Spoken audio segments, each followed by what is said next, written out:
What if I told you that the world's most valuable lost treasure comes with a deadly price? That treasure hunters searching for it have been murdered, poisoned, and died in mysterious car crashes? That even the museum director who studied it died of typhus while being interrogated by the KGB? This is the story of the Amber Room, a chamber worth over $500 million that vanished at the end of World War II, and everyone who gets too close to finding it seems to die. Is it cursed, or is someone killing to keep its location secret? We've already covered the disappearance of the Amber Room in a previous video, how the Nazis stole 6 tons of amber panels from the Catherine Palace near St. Petersburg in 1941, how they displayed it in Königsberg Castle, and how it vanished in the chaos of 1945 as Allied forces closed in. The room was packed into 27 crates and then simply ceased to exist. No confirmed sighting, no wreckage, no definitive evidence of what happened to it.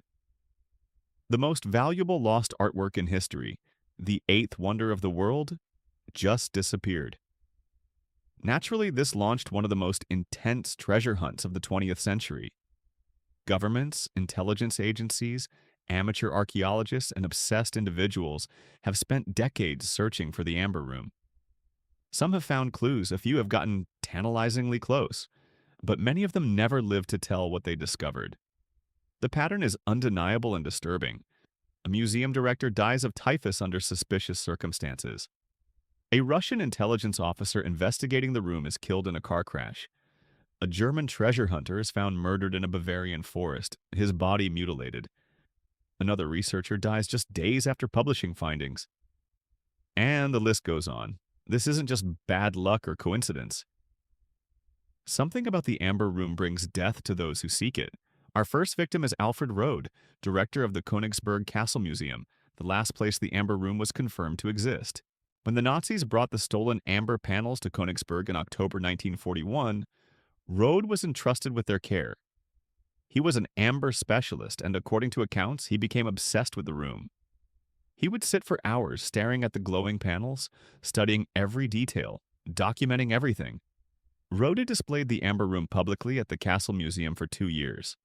Thousands of German citizens came to admire what the Wehrmacht had reclaimed for the fatherland. But by late 1943, as Allied bombing raids intensified and Soviet forces advanced, Rode received orders to dismantle the room and hide it. In August 1944, British bombers devastated Königsberg. The castle was heavily damaged, and after that raid, the Amber Room was never seen again. Rode knew exactly what happened to it. He supervised its removal.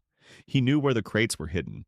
He was one of the few people alive who could have led searchers directly to the treasure. Then, in the chaotic final months of the war, Alfred Rode and his wife both contracted typhus and died in early 1945. But here's where it gets suspicious. Rode died while being interrogated by Soviet intelligence. The KGB desperately wanted to know where he'd hidden the Amber Room. Officers questioned him repeatedly as he lay dying of disease. Some historians believe the typhus was convenient, that Rode might have been poisoned, or that his death was arranged to silence him. Others think he simply caught typhus in the unsanitary conditions of post-war Königsberg, but the timing was perfect for anyone who wanted the Amber Room's location to remain secret. The man who knew the most took his knowledge to the grave. After the war, the Soviet Union launched extensive investigations to recover stolen art treasures, especially the Amber Room. It was a matter of national pride. The room had belonged to Russian royalty for over 200 years, and Stalin wanted it back. The search was led by multiple intelligence officers, but one of the most prominent was General Yuri Gusev, a high-ranking official tasked with tracking down the missing panels. General Gusev spent years investigating leads, interviewing witnesses, and following trails across Eastern Europe. He accumulated files, documents, and testimonies. According to some accounts, he was close to a breakthrough. He believed he knew where the Amber Room had been taken. In the late 1980s, he agreed to speak with a journalist about his findings, preparing to reveal new information about the search. Days after that interview, General Gusev died in a car crash. The vehicle he was traveling in collided with another car under circumstances that investigators found suspicious. Was it an accident? Or was someone silencing him before he could reveal what he'd discovered? The KGB had a long history of staged accidents. Dissidents, defectors, and troublesome individuals often died in convenient crashes. Gusev's death fit the pattern perfectly. His research files disappeared. Whatever he had been about to reveal died with him, and the Amber Room remained lost. Perhaps the most frightening case, and the one most often cited as proof of the Amber Room curse, involves Georg Stein. Stein was a former German soldier who had become obsessed with finding the lost treasure. He spent years researching Nazi records, interviewing elderly Germans who had been in Königsberg during the war, and following leads across Germany. On a summer day in 1987, Stein told associates he was going into a Bavarian forest to check on a lead. He believed he was close to finding something significant related to the Amber Room. He went into the forest alone. Days later, hikers found his body. The scene was horrific. Stein was naked. His abdomen had been sliced open with what forensic experts believed was a scalpel. A precise surgical cut, not the work of an animal or a random attack. Some reports said his internal organs had been removed. The body showed signs of torture. This wasn't a robbery gone wrong or a hiking accident. This was murder, methodical, deliberate, and brutal. German police investigated, but the case was never solved. Who killed Georg Stein? And why? Some theorized that Stein had gotten too close to the truth, that he had discovered the Amber Room's location and was silenced by someone, or some organization, determined to keep it hidden. Others suggested Soviet agents were responsible, eliminating anyone who might find the treasure before Russia did. A few believers in the supernatural claimed the curse itself had manifested to kill him. The official autopsy suggested suicide, but that explanation satisfied no one. How does someone commit suicide by disemboweling themselves with a scalpel in a forest? The circumstances were so bizarre that even skeptics struggled to explain Stein's death as anything other than murder. Alfred Rode, General Gusev, Georg Stein, three of the most prominent figures in the search for the Amber Room, all dead under mysterious circumstances. But they aren't the only casualties. Multiple other researchers, treasure hunters, and investigators have died or disappeared while pursuing the lost treasure. In 2017, German treasure hunter Peter Lohr and his team claimed they had located the Amber Room using ground-penetrating radar in underground tunnels near the Polish-German border. Lohr said he had definitive proof. Before he could excavate, he died. The official cause was listed as natural causes, but fellow treasure hunters whispered about the curse. Multiple amateur archaeologists exploring sites in former East Prussia have been injured or killed in accidents, cave-ins, equipment failures, unexplained falls. Some of these are surely genuine accidents, but the frequency is statistically unusual. It's as if the Amber Room actively resists being found. Even those who claim to have pieces of it face consequences. In 1997, German art detectives traced one of the Amber Room's decorative panels to a man named Hans Achtermann. His father had been a Wehrmacht truck driver in Königsberg during the war. Achtermann tried to sell the panel, not knowing its origin.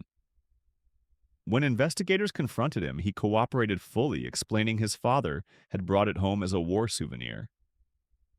The mosaic was confirmed as authentic, one of the precious pieces from the original Amber Room. But Achtermann never profited from it. He was embroiled in legal battles, harassed by treasure hunters demanding information his dead father never gave him, and his life was turned upside down. The panel was confiscated and used in the reconstruction project. Touching the Amber Room, even unknowingly, brought nothing but trouble. Not everyone believes in a supernatural curse.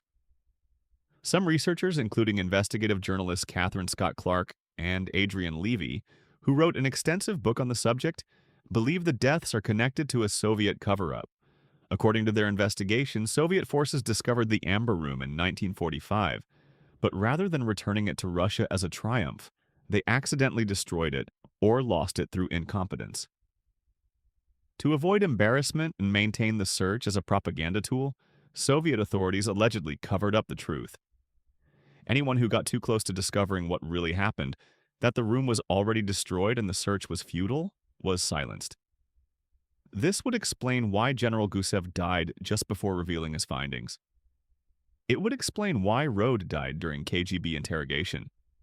It would explain why the Soviet Union kept the search active for decades while providing no real leads. But this theory doesn't explain Georg Stein's death. Why would anyone murder him so brutally in 1987, decades after the war? By then, the Soviet Union was in decline and Glasnost was opening up old secrets. Killing a German treasure hunter seems excessive and risky for covering up a wartime embarrassment. Then there's the belief that the Amber Room itself is cursed. Those who subscribe to this view point to a pattern that goes beyond the treasure hunters. The room has brought misfortune to everyone connected to it throughout history. The workers who dismantled it from the Catherine Palace witnessed their country invaded.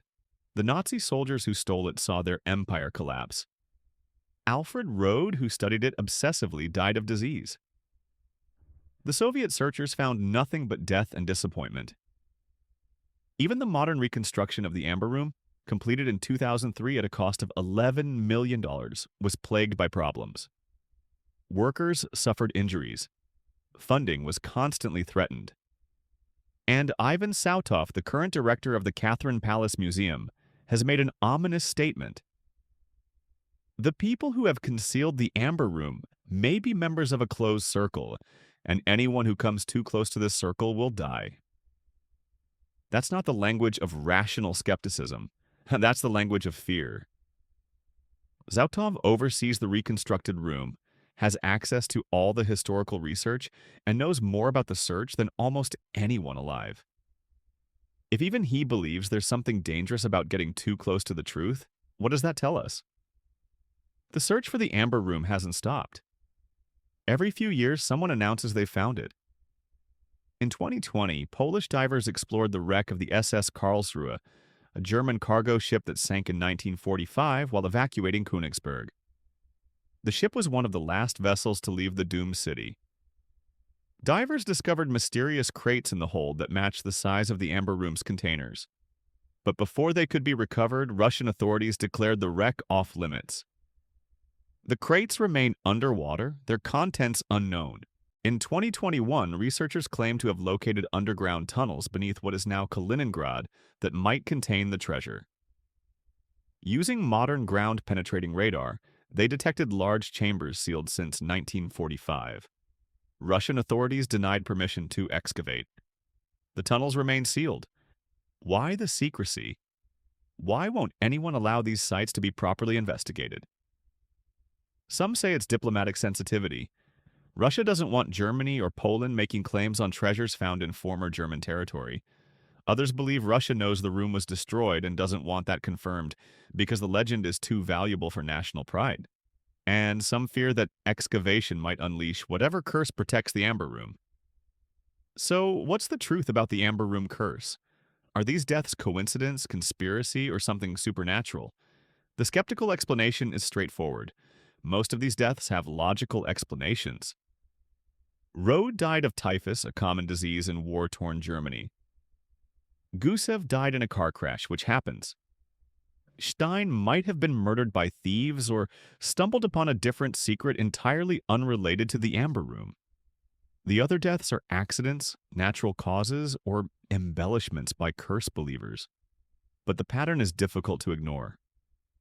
Multiple people across different decades, all connected by one thing: their search for the Amber Room, have died under suspicious or violent circumstances. The odds of this being pure coincidence strain belief. Something is happening. Whether it's human intervention, government conspiracy, or genuine supernatural force is the question. The Amber Room represents one of the greatest lost treasures in history. It's worth over $500 million in today's money. That kind of value attracts attention, greed, and violence. Perhaps there's no curse, just ruthless people or organizations willing to kill to control the treasure, to keep its location secret, or to prevent others from claiming it. Or perhaps the Amber Room was never meant to be found. 6 tons of amber, created to celebrate peace between Russia and Prussia, stolen in the deadliest war in human history, and lost in the chaos of Nazi Germany's collapse. The room has been missing for nearly 80 years, Everyone who knew its location is dead. Every search has failed. Every lead goes cold. At some point, we must consider that the Amber Room doesn't want to be found. Today, visitors to the Catherine Palace can see the magnificent reconstruction completed in 2003. It's beautiful, glowing with amber and gold, recreated with painstaking accuracy. But it's not the original, the real Amber Room. The panels stained with history, touched by czars and stolen by Nazis, remains lost, and those who search for it continue to die. If you ever find yourself near Kaliningrad, exploring abandoned tunnels or researching Nazi documents about missing crates, remember the curse. Remember Alfred Rode dying under interrogation. Remember General Gusev's fatal crash. And remember Georg Stein found naked and disemboweled in a Bavarian forest because he got too close. The Amber Room is worth $500 million, but is any treasure worth your life?